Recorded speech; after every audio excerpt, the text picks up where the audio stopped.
dito ay forum shopping.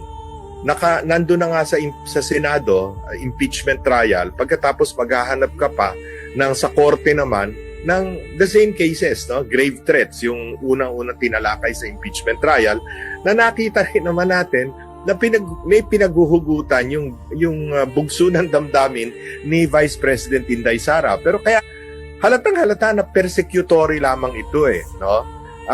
Kaya lalo lamang turn off, lalo lamang nagagalit ang taong bayan sapagkat malinaw na lisya, maling-mali ang ginagawa laban kay Vice President Inday Sara sa paghangad lamang na mawala siya sa politika ng 2028. Takot na takot sila dahil hanggang sa ngayon patuloy na malakas ang survey ratings, no? Ang public approval, performance approval at trust rating ni Vice President Inday Sara.